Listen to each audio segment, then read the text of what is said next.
உமக்கு மேல் ஒருவரும் இல்லையே, எல்லோருக்கும் மேலாக உயர்ந்தவர். உமக்கு மேல் ஒருவரும் இல்லையே.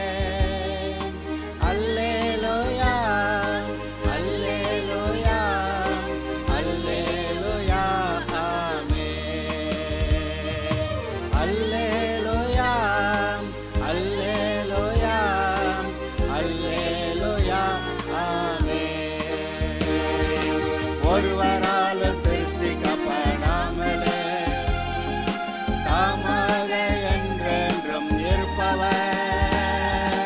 ஒருவரால் சிருஷ்டிக்கப்படாமலே தாமாக என்றென்றும் இருப்பவர். அல்லேலூயா, அல்லேலூயா, அல்லேலூயா, ஆமென். அல்லேலூயா. இப்பொழுதும் கூட ஒரு மனிதன் தன்னுடைய வாழ்நாள் முடிவிலே அவன் பரலோகம் போவானா அல்லது நரகம் போவானா என்பது அவனுக்கு எப்படி தெரியும் என்பதை பற்றி உங்களிடத்தில் ஒரு சில வார்த்தைகள் பைபிளிலிருந்து நான் சொல்ல விரும்புகிறேன். மறுபடியும் சொல்கிறேன், கவனிங்க. ஒரு மனிதன் தன்னுடைய வாழ்நாள் முடிவிலே, பைபிளில் போட்டிருக்க அவனவனுடைய கிரியைகளுக்கு தக்கதாக நான் அவனவனுக்கு அளிக்கும் பலன் என்னோட கூட வருகிறதுன்னு இயேசு சொல்கிறார். அவனவனுடைய கிரியைகளுக்கு தக்கதாக அவனவனுக்கு நான் அளிக்கும் பலன் என்னோடு கூட வருகிறதுன்னு இயேசு சொல்கிறார். அப்போ அவங்கவங்க செஞ்ச வேலை தேவனுக்கு ஏற்றபடி காரியங்களை செஞ்சுருந்தா பரலோகம், பாவங்களுக்கு ஏற்ற காரியங்களை செஞ்சுக்கிட்டு இருந்திருந்தா நரகம். இப்படி சொல்லப்பட்டிருக்கிறதே, அது ஒரு மனிதன் தன்னுடைய கடைசி நாளில் அவன் பரலோகம் போவானா இல்லையாங்கிறது அவனுக்கு எப்படி தெரியும்? அவனவனுடைய கிரியைகளுக்கு தக்கதாக நான் அவனவனுக்கு அளிக்கும் பலன் அப்படின்னு இயேசு சொல்கிறாரு. ஆனால் இவனுக்கு எப்படி தெரியும்? இந்த மனுஷனுக்கு நம்ம முடிவில் நம்ம அந்த காலங்களில் அந்த பாவம்லாம் பண்ணி தொலைச்சான், என்ன பண்ணுறது, அப்புறம் பரலோகம் போகாமா நரகம் போகாமா ஒன்றும் தெரியலங்க, அப்படி நிலைமையில் இல்லைன்னு நான் சொல்ல வர்றேன். இங்கே பாருங்கள், இந்த மனசாட்சி இருக்கிறதே இது ஒரு பெரிய பவர்ஃபுல். நீங்கள் என்ன ஒரு சின்ன தப்பு பண்ணால் கூட ஏய் நில்லு அப்படின்னு சொல்லி தடுக்கக்கூடிய ஒரு சக்தியாய் எல்லா மனுஷருக்குள்ளும் இருக்கிறது. இந்த மனசாட்சி இல்லாத ஒரு மனுஷனை நீங்கள் கண்டுபிடிக்க முடியுமா? கடவுள் இந்த மனசாட்சி மூலமாக தான் எல்லாருக்கிட்டையும் பேசிக்கிட்டு இருக்கிறார். நீ இப்படி நடந்தால் இப்படி வாழலாம், இப்படி நடந்தால் இப்படி வாழலான்னு சொல்கிறாரு. இந்த மனசாட்சிக்குள்ளே கடவுள் பேசுகிறத கேட்க மனசு இல்லாமல் இந்த ஆட்கள் போய் எங்கேயாவது குறி சொல்கிறவன்ட்ட, ஜோசியம் சொல்கிறவன்ட்ட, ஜாதகம் கணிக்கிறவன்ட்ட அங்கே போய் எனக்கு வருங்காலங்களில் என்ன நடக்கும் நீ சொல்லு அப்படின்னு ஜோசியம் கேட்க போகிறாங்க அல்லது குறி கேட்க போகிறாங்க. அஞ்சனம் பார்க்கறது அப்படின்னு சொல்லி பைபிளில் ஒன்று இருக்குது. இந்த மை போட்டு பார்ப்பாங்க, அப்புறம் இந்த குறிப்பிட்ட இந்த இடத்துல உட்காரு அப்படின்னு சொல்லி வச்சுட்டு அவனுக்காக என்னமோ பேசிட்டு பார்ப்பாங்க. அப்படி நான் என் வருங்காலங்களில் நல்லது நடக்குதா இல்லையா நீ சொல்லு அப்படின்னு போய் இந்த ஜனங்கள் இந்த ஜோசியக்காரன்ட்ட போய் நிற்கிறாங்க. ஆனால் உண்மையான விவரம் என்னன்னு கேட்டால், இந்த எல்லா மனுஷரோட இருதயத்திலும் மனசாட்சி என்று ஒன்று இருக்கிறது. இந்த மனசாட்சி தான் நம்முடைய நடவடிக்கைகள், கடந்த கால நடவடிக்கை எப்படி இருந்துச்சு, ஆண்டவருக்கு பிரியமா இல்லையா அல்லது பொல்லாததா அப்படிங்கிறத நம்முடைய மனசாட்சி சொல்லுகிறது. மனதோடைய சாட்சி. இன்றைக்கி கோர்ட்டில் விசாரணைக்கு சாட்சி வேணும்னு கேட்குறாங்க. சாட்சி இல்லாமல் ஒன்றும் செய்ய முடியாது. இங்கே நமக்கு ஐயோ எனக்கு யார் சாட்சி சொல்ல வரலைங்க அப்படின்னு சாட்சிக்காரனை தேட வேண்டிய அவசியம் இல்லையா. அவனுடைய மனதில் மனசாட்சின்னு ஒன்று இருக்கான். அவனுடைய மனசே அவனுக்கு சாட்சி சொல்லுதான். அதைத்தான் மனசாட்சின்னு சொல்கிறோம். உங்களை பற்றி உங்களுடைய மனமே சாட்சி சொல்லும். அதுதான் உங்களுடைய மனசாட்சி. அப்படி எல்லா மனிதருக்குள்ளே இருக்கக்கூடிய மனசாட்சி தான் அவங்கள பற்றி சாட்சி சொல்லுகிறது. பரலோகம் போவானா நரகம் போவானான். இங்கே பாருங்கள், நான் மறுபடி சொல்கிறேன். இயேசு சொன்னார், அவனவனுடைய கிரியைகளுக்கு தக்கதாக நான் அவனவனுக்கு அளிக்கும் பலன், நியாய தீர்ப்பு என் கூட வருது, நான் கொண்டு வர்றேன் அப்படின்றாரு. ஆனால் நிறைய பேர் நம்ம எதோ தப்பு தாண்டா பண்ணி வச்சிட்டோமே, இப்போ என்ன பண்ணுறது அப்படின்னா, நம்ம எங்கே போவோம்னு எனக்கு தெரியலங்க அப்படிலாம் யாரும் சொல்ல மாட்டாங்க. ஏன்னா இங்கே முக்கியமான ஒரு விஷயம் வருது, நான் அதை சொல்கிறேன். கடந்த செய்திகளில் இந்த இயேசுவை நம்ம ஏற்றுக்கிட்டதுனால நம்மளுடைய பிசாசுடைய அதிகாரத்திலிருந்து வல்லமையிலிருந்து விடுதலையாக்கி தேவன் நம்ம அவருடைய குமாரனா இயேசு கிறிஸ்துவோடைய ராஜ்யத்துக்கு உட்படுத்தினார் அப்படின்னு வாசிக்கிறோம். அதாவது பரலோகத்துக்கு, நரகத்திலிருந்து பரலோகத்துக்கு கொண்டு வந்துட்டார். ஏன் டிரான்ஸ்ஃபர், நரகத்திலிருந்து பரலோகத்துக்குங்க டிரான்ஸ்ஃபர் ஆயிடுச்சு அப்படின்னு கடந்த ஒரு செய்தியில் சொன்னேன். அதுக்கப்புறமா இந்த இயேசு கிறிஸ்து தான் பிதாவாகிய தேவனோடு சேர்ந்து எல்லாவற்றையும் சிருஷ்டித்தார் என்றும், அந்த இயேசு கிறிஸ்து தான் நமக்காக சிலுவையில் போய் பாடுபட்டு ரத்தம் சிந்தி நம்முடைய பாவங்களுக்கு பரிகாரம் செய்தார்னு நம்ம பார்த்தோம். அப்படி பரிகாரம் செஞ்சுட்டு, பரிகாரம் செஞ்ச உடனே எல்லாம் நடந்துருச்சா? இல்லை. பரிகாரம் செஞ்ச பிறகு யாரெல்லாம் இயேசு என்னுடைய பாவங்களுக்கு போய் பரிகாரம் செஞ்சுருக்கிறாருன்னு நம்பி ஏற்றுக்கிறாங்களோ அவங்க தேவனோட ஒப்புரவாகிறார்கள்னு வாசித்து காமிச்சேன். அதையும் ஒரு தடவை வாசிக்கிறேன். இந்த இயேசு கிறிஸ்து மூலமாய் சகலமும் சிருஷ்டிக்கப்பட்டது. பரலோகத்தில் உள்ளவைகளும் பூலோகத்தில் உள்ளவைகளுமாகிய காணப்படுகிறவைகளும் காணப்படாதவைகளுமாகிய சகல வஸ்துகளும், சிங்காசனங்களானாலும் கர்த்தத்துவங்களானாலும் துரைத்தனங்களானாலும் அதிகாரங்களானாலும் சகலமும் அவரை கொண்டும் அவருக்கென்றும் சிருஷ்டிக்கப்பட்டது. இயேசுவுக்கென்று, இயேசுவாலேயே பிதாவாகிய தேவன் சிருஷ்டித்தார். அவர் எல்லாவற்றுக்கும் முந்தினவர், எல்லாம் அவருக்குள் நிலை நிற்கிறது. அவரே சபையாகிய சரீரத்துக்கு தலையானவர். எல்லாவற்றுக்கும் முதல்வராயிருக்கும்படி அவரே ஆதியும் மரித்தோரிலிருந்து எழுந்த முதற் பெயருமானவர். சகல பரிபூரணமும் அவருக்குள் வாசமாயிருக்கவும். இப்போ கவனிங்க, அவர் சிலுவையில் சிந்திய இரத்தத்தினாலே சமாதானத்தை உண்டாக்கி, நம்ம மனசுக்குள்ளே தேவனோட நம்ம பாவம் செஞ்சுட்டு அவர் நம்ம மேலே கோபமாக இருப்பார், அப்படி நம்ம சண்டைங்கிற மாதிரி நிலைமை, அந்த மனநிலைமையிலிருந்து சமாதானத்தை உண்டாக்கி பூலோகத்தில் உள்ளவைகள் பரலோகத்தில் உள்ளவைகள் யாவும் அவர் மூலமாய் தமக்கு ஒப்புரவாக்கி கொள்ளவும் தேவனுக்கு பிரியமாயிற்று. இந்த இயேசு கிறிஸ்து மூலமாக பூலோகத்தில் இருக்கிறவைகள் பரலோகத்தில் இருக்கிறவைகள் எல்லாவற்றையும் தேவன் தமக்கு ஒப்புரவாக்கி கொள்ள பிரியப்பட்டாராம். முன்னே அந்நியராயும் இந்த ரட்சிக்கப்பட்டவங்களை பற்றி சொல்கிறார். இயேசுவை ஏற்றுக்கிட்டு ரட்சிக்கப்பட்டவங்களை பற்றி ஒரு வார்த்தை வருது. முன்னே அந்நியராயும் துர்க்கிரியைகளினாலே மனதிலே சத்துருக்களாயும் இருந்த உங்களையும் பரிசுத்தராகவும் குற்றமற்றவர்களாகவும் கண்டிக்கப்படாதவர்களாகவும் தமக்கு முன்பாக நிறுத்தும்படியாக அவருடைய மாம்ச சரீரத்தில் அடைந்த மரணத்தினாலே இப்பொழுது ஒப்புரவாக்கினார். இவருடைய மாம்ச சரீரத்தில் சிலுவையில் போய் பாடுபட்டு பரிகாரம் செஞ்சாரே, அது மூலமாக இந்த இயேசுவை ஏற்றுக்கிட்டவங்களை எல்லாரையும் தேவனோட ஒப்புரவாக்கினார், சமாதானப்படுத்தி வைத்தார். முதல்ல மனுஷர் பாவிக, அதனால் பாவிகளுக்கும் கடவுளுக்கும் சண்டை.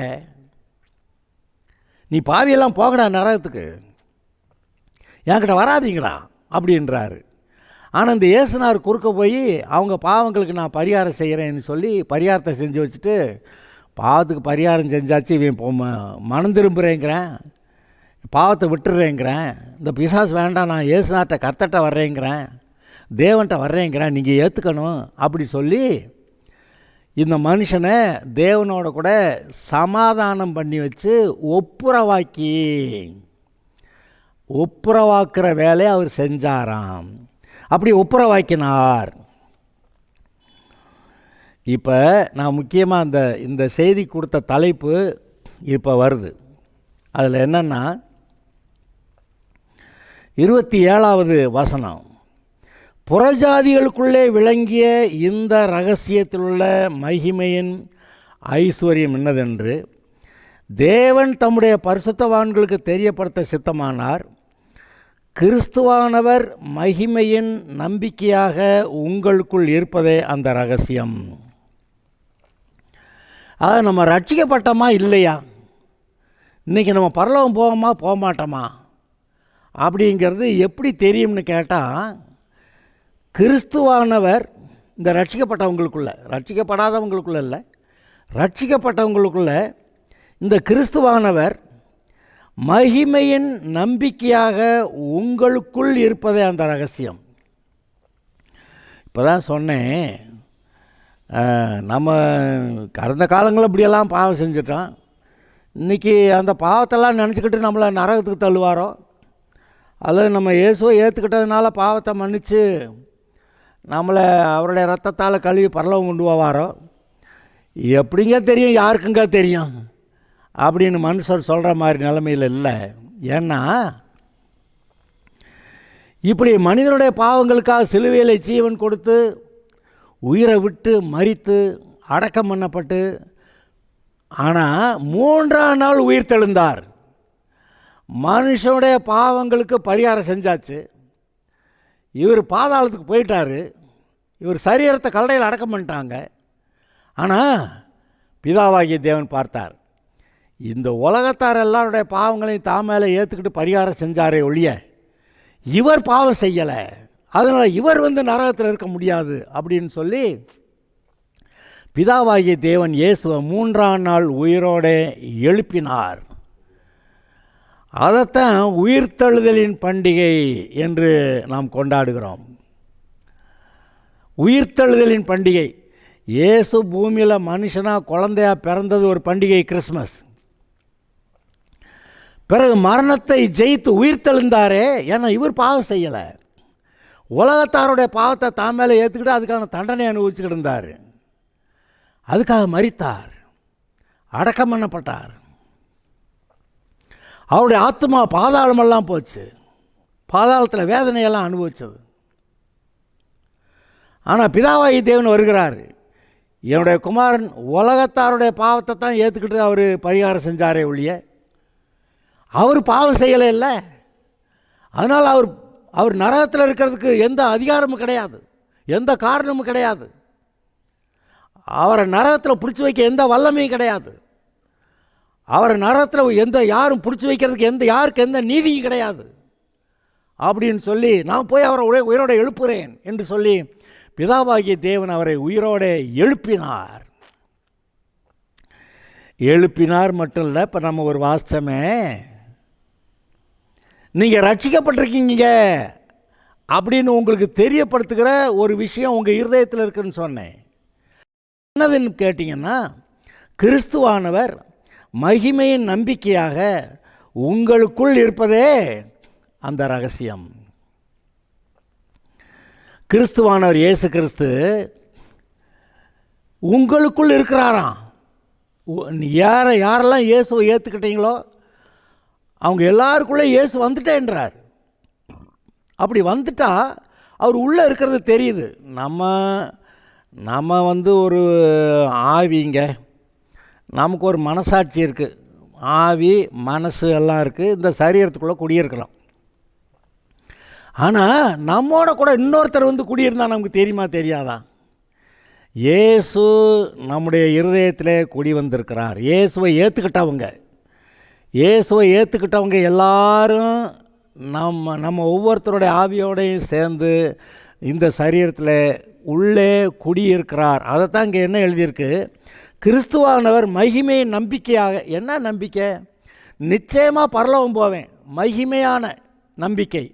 நிச்சயமாக பரலோகம் போவேன் அப்படிங்கிற நம்பிக்கையை கொடுக்கக்கூடியவராய் உங்கள் இருதயத்தில் இருக்கிறார். அது பெரிய ரகசியம் அப்படின்றார்.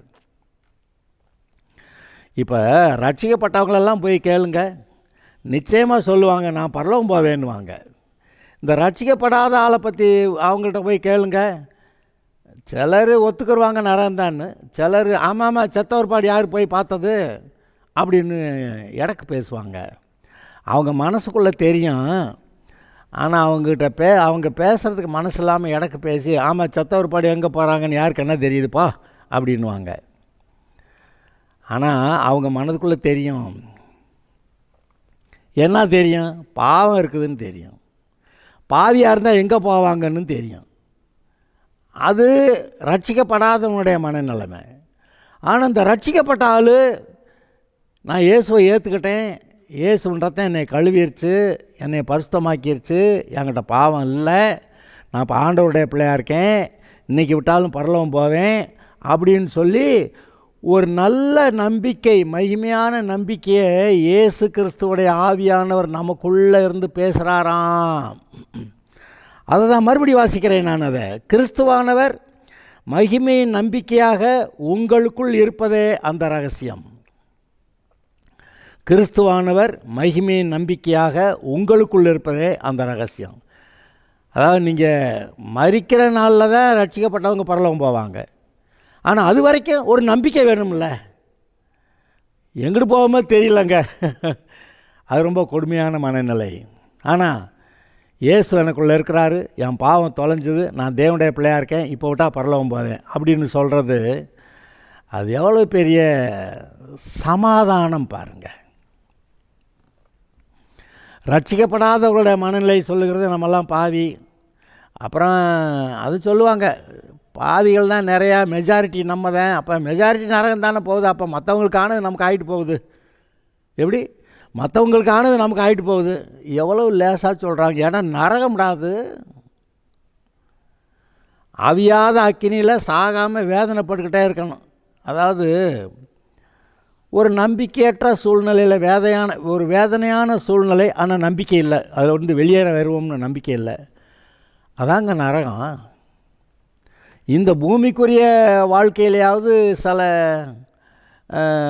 ரொம்ப போராட்டங்கன்னாக்கா இது நரக மாதிரி இருக்குது வாழ்க்கை அப்படின்னு சொன்னால், இந்த நரக வாழ்க்கையிலேருந்து நீங்கள் தப்ப வழி இருக்குது. ஆனால் ஒருத்தன் நரகமே போயிட்டா அங்கேருந்து அந்த நரகத்துலேருந்து தப்ப வழியே கிடையாது. அது பெர்மனண்ட்டு. அங்கே போகக்கூடாதுங்கிறதுக்கு தான் இப்போ பூமியில் இருக்கும்போதே மனதை சரி பண்ணிக்கலாம். இவ்வளோ நாளாக பாவத்தில் இருந்த நம்ம இப்போ இயேசு விட்ட வரலாம். இயேசுவை நம்பினா போதுங்க, ஏற்றுக்கிட்டா போதுங்க. அவர் ஒரு இடத்துல சொல்கிறாரு, இயேசு சொல்கிறாரு, என்னை நம்பாததே அவங்க பாவியாக இருக்காங்கங்கிறது காரணம். ஒருத்தன் ஏன்டா பாவியாக இருக்கான்னா, அந்த பாவத்தை மன்னிக்க நான் பரிகாரம் செஞ்சுருக்கேங்கிறத நம்ப மாட்டேங்கிற ஒரே காரணத்துக்காக தான் அவன் பாவியாக இருக்கான்றாரு. நான் அதை உங்களுக்கு வாசித்து காட்டுறேன். யோவான் எழுதின சுவிசேஷத்தில் 16வது அதிகாரத்தில் 8வது 9வது வசனத்தை குறித்து நான் வாசிக்கிறேன். அந்த பரிசுத்த ஆவியானவர் பாவத்தை குறித்தும் நீதியை குறித்தும் நியாய தீர்ப்பை குறித்தும் உலகத்தை கண்டித்து உணர்த்துவார். பரிசுத்த ஆவியானவர் இன்றைக்கி இந்த பெந்தகோஸ்தைக்காரங்களை பரிசுத்தாவி கூட்டம்னு சொல்கிறதும் வழக்கம் தானே. ஏன்னா அந்த அசுத்தாவியெல்லாம், உலகத்தில் இருக்க அசுத்தாவியெல்லாம் வேண்டான்னு சொல்லிவிட்டு இவங்க கடவுள் கொடுக்குற பரிசுத்தாவியை பெற்றுக்கொள்கிறேன்னாங்க. அதனால் பரிசுத்தாவி கூட்டம்னு சொல்லுவாங்க. அவர் பாவத்தை குறித்தும் நியாய தீர்ப்பை குறித்தும் நீதியை குறித்தும் நியாய தீர்ப்பை குறித்தும் உலகத்தை கண்டித்து உணர்த்துவார். அவர்கள் என்னை நம்பாமல் போனபடியால் பாவத்தை குறித்தும். ஏன்டா பாவம்னா, அவங்க இயேசு நான் பாவத்துக்கு பரிகாரம் பண்ணியிருக்கேங்கிறத நம்பாமல் போனதுனால, அந்த நம்பாமல் போனது தான் பாவமா? அவன் செஞ்ச பாவமெல்லாம் வேறு, அது வேறு, அதை கூட மன்னிக்கிறேன்றாரு. ஆனால் இப்போ நான் பாவத்துக்கு பரிகாரம் பண்ணேங்கிறத நம்ப மாட்டேங்கிறேன், அதான்டா பாவம்ங்கிறார். அவர்கள் என்னை விசுவாசியாதபடினாலே பாவத்தை குறித்தும், நீங்கள் இனி என்னை காணாதபடிக்கு நான் என் பிதாவிடத்திற்கு போகிறபடியால் நீதியை குறித்தும், இந்த உலகத்தின் அதிபதியை நியாயம் தீர்க்கப்பட்டதினாலே நியாய தீர்ப்பை குறித்தும் கண்டித்து உணர்த்துவார். அப்போ பாவத்தை குறித்து, நீதியை குறித்து, நியாயத்தீர்ப்பை குறித்து கண்டித்து உணர்த்துறாராம். ஒரு கூட்டம் நீ பாவிடான்றார், ஏன்னா நான் இப்படி இருந்து பரிகாரம் பண்ணேன், அது நம்ப மாட்டேங்கிற, நீ பாவிதான்றான்றார். இன்னொரு கூட்டம் இயேசுவை நம்பி, இவர் தான் தேவனுடைய குமாரன், பாவத்துக்கு பரிகாரம் செஞ்சுருக்கார் நம்பி ஏற்றுக்கிட்டதுனால அந்த ஏற்றுக்கிட்டவங்களுடைய இருதயத்தில் அவங்கள நீதிமான்னு சொல்கிறாராம். அதனால் அவனுக்கு பாவத்தை குறித்து, இவனுக்கு நீதியை குறித்து, இவன் நீதிமான் அப்படின்னு சொல்லி, அப்புறம் பின்னாடி நியாயத்தீர்ப்பு வரப்போதில்ல, அது என்ன சொல்லியிருக்கு, இந்த உலகத்தின் அதிபதி பிசாசு நியாயந்தீர்க்கப்பட்டதுனால நியாயத்தீர்ப்பை குறித்தும் கண்டித்து உணர்த்துவார். அப்போ 3 விஷயம் அவர் என்னமோ பரிசுத்த ஆவியானவர் பேசிகிட்டு இருக்கிறார். ஒரு கூட்டம் ரட்சிக்கப்படாதவங்ககிட்ட நீங்கள் பாவிதாண்டான்னு சொல்லிட்டு இருக்கிறார். இந்த ரட்சிக்கப்பட்ட கூட்டத்தை பார்த்து நீங்கள் நீதிமான்கள் ஆக்கப்பட்டுட்டீங்கன்னு பேசிக்கிட்டு இருக்கிறார். தீர்க்கமானோன்னு சொல்கிறாரு. உலகத்தின் அதிபதி பிசாசு இங்கே வந்து உலகத்தெல்லாம் பாவம் செய்ய வச்சு கெடுத்தானே, இந்த உலகத்தையே ஆட்டி வச்சுக்கிட்டு இருக்கிறானே, அவன் நிச்சயமாக நியாயந்தீர்க்கப்படுவாங்கிறதுக்காக அவர் வந்து என்ன செய்வாராம், நியாய தீர்ப்பை குறித்தும் உலகத்தாருக்கு கண்டித்து உணர்த்துவார். அதாவது இப்போ எல்லாரும் சொல்கிறாங்க நியாய தீர்ப்பு வருமுங்க, எப்படிங்க தெரியும், உள்ள ஒருத்தர் இருந்து சொல்கிறாரு நியாய தீர்ப்பு வருகிறது என்று கண்டித்து உணர்த்துகிறாராம். இப்போ கண்டித்து உணர்த்ததெல்லாம் இருக்கட்டும், அது நமக்கு தெரியுது. பாவிகள் நரகம் போவாங்கன்னு அவங்களுக்கு தெரியுது. நாம் இயேசுவை ஏற்றுக்கிட்டவங்க, ரட்சிக்கப்பட்டவங்க நமக்கு தெரியணும்ல, அதை தான் சொல்லியிருக்கிறாரு. இந்த கொலோசையரில் இப்போ நான் வாசித்தனே, அதில் கிறிஸ்துவானவர் மகிமையின் நம்பிக்கையாக, கிறிஸ்துவானவர் மகிமையின் நம்பிக்கையாக உங்களுக்குள் இருப்பதே அந்த ரகசியம். அவர் தான் உள்ளே இருந்துக்கிட்டு உங்களுக்கு ஒரு நல்ல நம்பிக்கையை கொடுத்துருக்கிறாரு, நீங்கள் பரலோகம் போவீங்கன்னு. அது எவ்வளோ பெரிய சந்தோஷம் பாருங்களேன். அதாவது இயேசுவானவர் தேவனுடைய குமாரன், பூமியில் மனுஷனாக பிறந்து பாவம் இல்லாமல் வளர்ந்து பாவம் இல்லாமல் சிலுவைக்கு போய் உலகத்தார் எல்லாருடைய பாவங்களையும் தான் மேலே ஏற்றுக்கிட்டு அந்த பாவங்களுக்கான தண்டனையை சிலுவையில் அனுபவித்து ரத்தம் சிந்தி ஜீவனை கொடுத்து அடக்கம் பண்ணப்பட்டு 3ஆம் நாள் உயிர் தெழுந்து இருக்கிறாரே, இதை நம்பினவங்க ஏற்றுக்கிட்டவங்களுக்கு பாவம் தொலைகிறது, அவங்க நீதிமான் ஆகுறாங்க. இந்த இயேசுனா அவர் யாரியா, அதெல்லாம் எனக்கு வேண்டாம் அப்படின்ட்டு போகிறவங்க இவர் செஞ்ச பரிகாரத்தை நம்ப மாட்டேன், ஏற்றுக்கிற மாட்டேங்கிறதுனால அதனால் நரகம் போகிறாங்க. அதனால் பாவத்தை குறித்து, நீதியை குறித்து, வருங்காலங்களில் எல்லாருக்கும் நியாய தீர்ப்பு வருகிறது என்று சொல்லி அந்த நியாய தீர்ப்பை குறித்து கண்டித்து உணர்த்துவார் என்று சொல்லியிருக்கிறதே. அருமையானவர்களே, இன்று நீங்கள் கவனியுங்கள். இன்று உங்களுடைய இருதயம் உங்களை பற்றி என்ன சொல்லுகிறது? அந்த ரட்சிப்பு இருக்குதுன்னு சொல்லுதா? இன்னும் நீங்கள் ரட்சிக்கப்படாமல் இருந்தால் ரட்சிப்பு இல்லை, நீங்கள் பாவின்னு தான் சொல்லும். அது அவங்கவுங்க இருதயத்தை அவங்கவுங்களுக்கு தெரியும். அதனால் அவரவருடைய இருதயத்தில் என்ன சொல்லப்படுகிறது என்பதை நீங்கள் கவனித்தால் அது உங்களுக்கு நல்லது. இப்பொழுது இயேசுவை ஏற்றுக்கொண்டிருக்கிறேன், அவருடைய இரத்தத்தால் கழுவப்பட்டிருக்கிறேன், நான் பரலோகம் போவேன் என்ற அந்த நம்பிக்கை, அது கிறிஸ்துவானவர் மகிமையின் நம்பிக்கையாக உங்களுக்குள்ளே இருக்கிறது அந்த ரகசியம்ன்றார். அதனால் அவர் கிறிஸ்து உங்களுக்குள்ளே இருக்கிறதுனால தான் இந்த நம்பிக்கை இருக்குன்றார். அப்படி இல்லைன்னா அப்புறம் மற்றவங்கெல்லாம் நரகந்தேன் அப்படின்னு சொல்லிகிட்டு இருப்பாங்களே, அங்கே தான் போவாங்க. ஆனால் எல்லாருக்குமே சொல்கிறாராம் நியாய தீர்ப்பு இருக்கிறது. பாவிகளுக்கும் சொல்கிறாராம், நீதிமான்களுக்கும் சொல்கிறாராம், இயேசு ஒரு நாள் வருவார், எல்லா மனுஷரையும் நியாயம் தீர்ப்பார் என்று. அந்த நியாய தீர்ப்புக்கு தப்பிக்கொண்டு நாம் பரலோகம் போகிறோம் பார்த்தீங்களா, அதுதான் பெரிய ஸ்லாக்கியம். இதுவரையும் ஒருவரும் இந்த செய்தியை கேட்டுக்கொண்டிருக்கிற நீங்கள் யாரும் இயேசுவை ஆண்டவராக ஏற்றுக்கொண்டு ரட்சிக்கப்படாமல் இருந்தால் இன்றைக்கு நீங்கள் இயேசுவை ஏற்றுக்கொள்ளுங்கள். இன்று உங்களுடைய பாவங்கள் மன்னிக்கப்படும், உங்களுடைய இருதயம் சுத்தமாக்கப்படும், இயேசுவின் ரத்தம் உங்களை கழுவும், நீங்கள் பரிசுத்தமாவீர்கள்.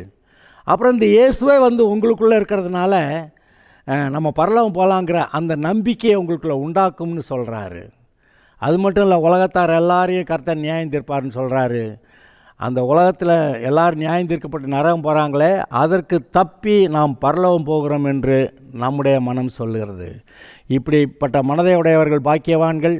அப்படி இல்லைன்னா இயேசுவை ஏற்றுக்கொள்ளுங்கள், ரட்சிக்கப்படுங்கள், கர்த்தர் உங்களை ரட்சிப்பார். Okay, God bless you.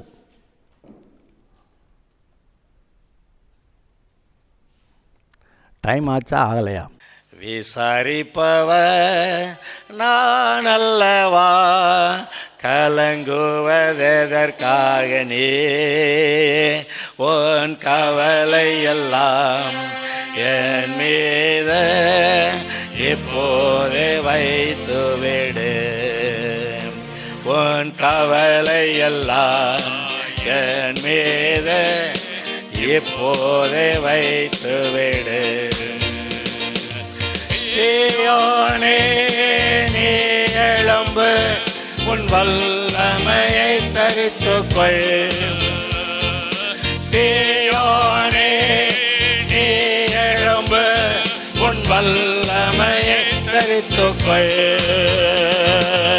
எருசலேமே உன் அலங்கார வஸ்திரங்களை உடுத்திக்கொள். எருசலேமே உன் அலங்கார வஸ்திரங்களை உடுத்திக்கொள். விசாரிப்பவர் நான் அல்லவா, கலங்குவதற்காக நீ உன் கவலை எல்லாம் என் மீது இப்போதே வைத்துவிடு. உன் கூடாரத்தை விசாலமாக்கு, உன் திரைகள் விரிவாகட்டும். உன் கூடாரத்தை விசாலமாக்கு, உன் திரைகள் விரிவாகட்டும். நீ வலப்புறமோ இடப்புறமோ இடம் கொண்டு பெருகிடுவாய். நீ வலப்புறமோ இடப்புறமோ இடம் கொண்டு பெருகிடுவாய். விசாரிப்பவர் நான் அல்லவா, கலங்குவதற்காக நீ உன் கவலை எல்லாம் என் மீது இப்போதே வைத்துவிடு. உன் கவலை எல்லாம் என் மீது இப்போதே வைத்துவிடு. பயப்படாதே நீ வெட்கமடையாய், நானாதே லட்சையடையாய். பயப்படாதே நீ வெட்கமடையாய், நானாதே லட்சையடையாய். நீதியினால் தீரப்படுவாய், கொடுமைக்கு தூரமாவாய். நீதியினால் தீரப்படுவாய், கொடுமைக்கு தூரமாவாய். விசாரிப்பவர் நான் அல்லவா, கலங்குவதற்காக நீ உன் கவலை எல்லாம் என் மீது இப்போதே வைத்துவிடு. உன் கவலை எல்லாம் என் மீது இப்போதே வைத்துவிடு. உன் பிள்ளைகள் எல்லாம் கர்த்தராலே போதிக்கப்பட்டிருப்பார்கள்.